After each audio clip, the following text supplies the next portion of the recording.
Hello friends, welcome to மாங்கனி சமையல். இன்றைக்கி நம்ம மாங்கனி சமையலில் நல்ல ஒரு சூப்பரான டேஸ்ட்டில் நம்ம எல்லாருக்கும் ரொம்ப ரொம்ப பிடிச்ச குடல் குழம்பு எப்படி பண்ணுறதுன்னு பார்க்கலாம். ஸோ இதில் நமக்கு குடல் க்ளீன் பண்ண மட்டும்தாங்க டைம் ஆகும். மற்றபடி ரொம்பவே ஈஸியாக செஞ்சிடலாம். இது நல்லா சுட சுட இட்லி தோசை கூட, அதுக்கப்புறம் சாதத்தொடையெல்லாம் வச்சு சாப்பிட்றதுக்கு பக்காவான ஒரு காம்பினேஷனாக இருக்கும். ஸோ வீடியோ படி நீங்கள் அப்படியே செஞ்சு பாருங்கள். நான்வெஜ் பிரியர்களுக்கெல்லாம் இது மஸ்ட் ட்ரைன்னு சொல்லலாங்க. அந்தளவுக்கு நல்ல ருசியாக இருக்கும். சரி வாங்க, இப்போ இந்த குடல் குழம்பு எப்படி பண்ணுறதுன்னு பார்க்கலாம். இப்போ முதல்ல இந்த குழம்பு பண்ணுறதுக்கு நான் இங்கே 1 கிலோ அளவுக்கு ஆட்டுடைய குடல் எடுத்து வச்சுருக்கேன். நமக்கு மட்டன் கடையிலேயே பார்த்தீங்கன்னா இந்த மாதிரி நல்லா சின்ன சின்னதாக கட் பண்ணி கொடுத்துடுவாங்க. இப்போ இதை ஃபஸ்ட்டு நம்ம நல்லா கழுவி எடுத்துக்கலாம். இப்போ அதுக்கு 1 டீஸ்பூன் மஞ்சள் தூள், கொஞ்சமாக கல்லுப்பு சேர்த்துக்கோங்க. இது மாதிரி நம்ம உப்பு மஞ்சள் தூளும் சேர்த்து கழுவுறும் போது தான் அந்த குடலில் கொஞ்சம் கூட கசடு எதுவும் இல்லாமல் நல்லா சுத்தமாக க்ளீன் ஆகும். அதே மாதிரி கவிச்சி வடையும் இல்லாமல் இருக்கும். இப்போ இதை உள்ளே சேர்த்துட்டு ஃபஸ்ட்டு இதில் தண்ணி சேர்க்காம பாருங்கள், இந்த மாதிரி நல்லா பிசைஞ்சு விடுங்க. அந்த உப்பு மஞ்சள் தூளும் குடலோட ஒன்றா நல்லா சேர்ந்து வர மாதிரி ஒரு 5 நிமிஷத்துக்கு இந்த மாதிரி நல்லா பிசைஞ்சு விட்டுட்டு அதுக்கப்புறமா நம்ம தண்ணி சேர்த்து கழுவிக்கலாம். இப்போ பார்த்தீங்கன்னா அந்த உப்பு மஞ்சள் தூளும் குடலோட சேர்ந்து அந்த கசடெல்லாம் வெளியில் வந்துடுச்சு. இப்போ இந்த மாதிரி நல்லா பிசைஞ்சு விட்டுட்டு இதில் நீங்கள் தண்ணி சேர்த்து கழுவிக்கோங்க. கரெக்டாக ஒரு 7லேருந்து 8 டைம் இதை கழுவிக்கோங்க. அப்போ தான் சுத்தமாக க்ளீன் ஆகும். இப்போ நீங்கள் ஒவ்வொரு டைம் தண்ணி சேர்த்து கழுவுறும் போதும் பாருங்கள், இது மாதிரி நல்லா தேய்ச்சி விட்டு கழுவிக்கோங்க. இப்போ நம்ம ஃபஸ்ட்டு சேர்த்த தண்ணி பாருங்கள் எந்த அளவுக்கு நல்லா அழுக்காக இருக்குது அப்படின்ட்டு. இதுவே நம்ம கடைசியாக சேர்க்குற தண்ணி இந்த மாதிரி இருக்காது, நல்லா சுத்தமாக கிளியராக இருக்கும். அது வரைக்கும் இதை நீங்கள் நல்லா கழுவிக்கோங்க. இப்போ பாருங்கள், குடல் கறியை நல்லா சுத்தம் பண்ணி எடுத்து வச்சுருக்கேன்.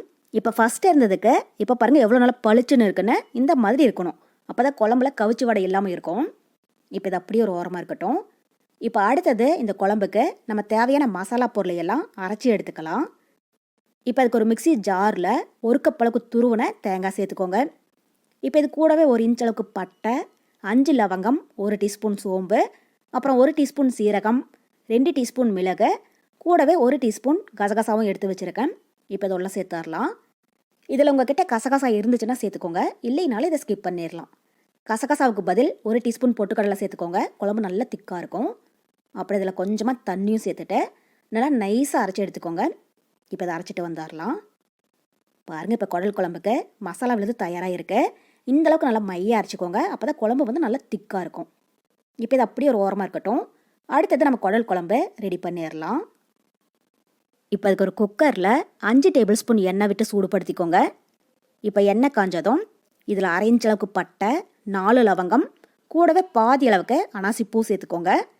இப்போ இது மீடியம் ஹீட்டில் லைட்டாக கலர் மாறினதும் இதில் 1 கப் அளவுக்கு சின்ன வெங்காயத்தை பாருங்கள் இந்த மாதிரி நல்லா பொடியாக கட் பண்ணி சேர்த்துக்கோங்க. கூடவே கொஞ்சமாக கருவேப்பிலையும் சேர்த்துட்டு இப்போ இந்த வெங்காயம் நல்லா கண்ணாடி மாதிரி ஆகிற அளவுக்கு வதக்கிக்கோங்க. ஸோ எப்பயுமே நம்ம குடல் குழம்புக்கு சின்ன வெங்காயம் சேர்த்து செஞ்சோம் அப்படின்னா அது நல்லா ருசியாக இருக்கும். உங்ககிட்ட ஒருவேளை சின்ன வெங்காயம் இல்லை அப்படின்னா அதுக்கு பதில் மீடியம் சைஸில் 2 பெரிய வெங்காயத்தை நல்லா பொடியாக கட் பண்ணி சேர்த்துக்கோங்க. இப்போ வெங்காயம் நல்லா கண்ணாடி மாதிரி வதங்கிடுச்சு. இப்போ இந்த மாதிரி நல்லா வதங்கி வந்ததுக்கப்புறமா இதில் ஒரு 2 டேபிள் ஸ்பூன் இஞ்சி பூண்டு விழுது சேர்த்துக்கோங்க.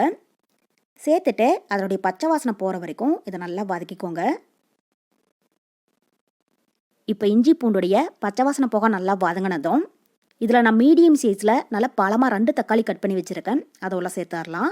கூடவே வெங்காயம் தக்காளி வதங்குறதுக்கு கொஞ்சமாக உப்பும் சேர்த்துட்டு இப்போ இந்த தக்காளி நல்லா சாஃப்டாகிற அளவுக்கு வதக்கிக்கோங்க. ஸோ குடல் குழம்புக்கு தக்காளி அதிகமாக சேர்க்க வேண்டாம், அது லைட்டாக புளிப்பாக இருக்கிற மாதிரி இருக்கும். கரெக்டாக மீடியம் சைஸில் 2 அளவுக்கு சேர்த்திங்கனாலே போதும்.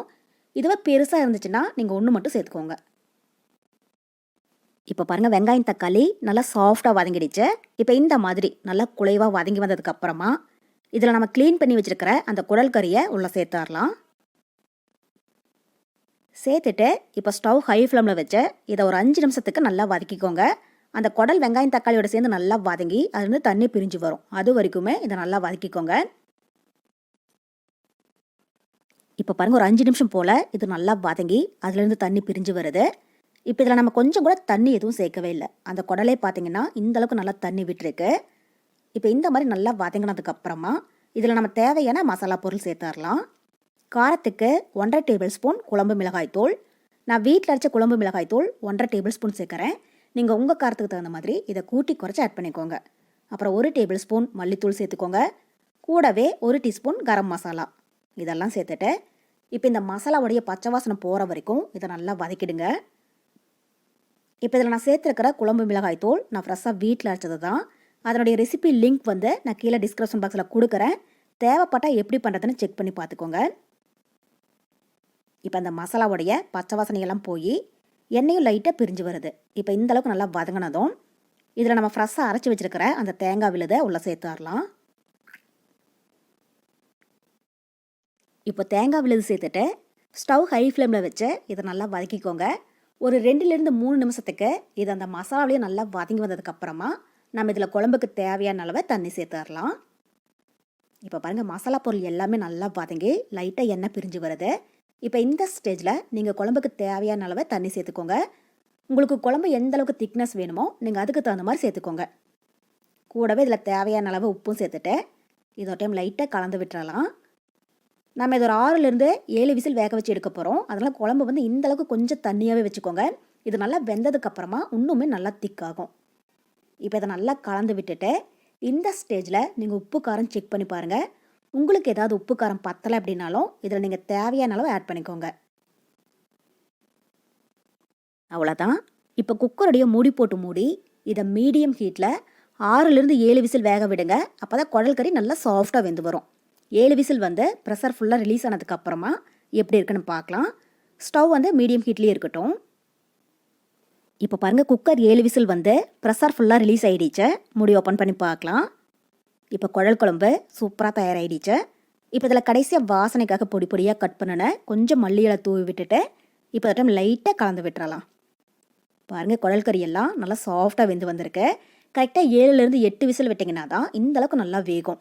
ஒருவேளை வேகாமல் இருந்துச்சுன்னா திரும்பவும் குக்கருடைய மூடி போட்டு மூடி இன்னும் ஒரு 2 விசில் எக்ஸ்ட்ரா விட்டுக்கோங்க. நல்லா சாஃப்டாக வெந்துடும். இப்போ இது வந்து நமக்கு கரெக்டாக இருக்குது. இப்போ இந்த குழம்புடைய திக்னஸ் பார்த்திங்க அப்படின்னா ரொம்பவே தண்ணியாக இருக்கக்கூடாது. அதே மாதிரி ரொம்பவே கெட்டியாகவும் இல்லாமல் கரெக்டாக இந்த அளவுக்கு வச்சுக்கோங்க. அப்போ தான் இட்லி தோசை கடையில் வச்சு சாப்பிட்றதுக்கு கரெக்டாக இருக்கும். இது ஆறுனதுக்கப்புறமா இன்னுமே நல்லா திக்காகும். அவ்வளோதான். இப்போ நம்ம குடல் குழம்பு ரொம்ப ரொம்ப சூப்பராக தயாராகிடுச்சு. ஸோ கண்டிப்பாக நீங்களும் இதே மெத்தடில் வீட்டில் செஞ்சு பாருங்கள். நல்லா சுட சுட இட்லி தோசை கடையில் வச்சு சாப்பிட்றதுக்கு அட்டகாசமாக இருக்கும். வீட்டில் எல்லாரும் ரொம்பவே விரும்பி சாப்பிடுவாங்க. செஞ்சு பார்த்துட்டு டேஸ்ட் எப்படி இருந்துச்சுன்னு மறக்காமல் கமெண்ட் பாக்ஸில் சொல்லுங்கள். என்னுடைய இந்த ரெசிபி வீடியோ உங்களுக்கு பிடிச்சிருந்தா லைக் பண்ணுங்கள். உங்கள் ஃப்ரெண்ட்ஸ் அண்ட் ரிலேட்டிவ்ஸ் கூட நிறைய ஷேர் பண்ணுங்கள். மறக்காமல் மாங்கனி சமையலுக்கு சப்ஸ்கிரைப் பண்ணுங்கள். நன்றி.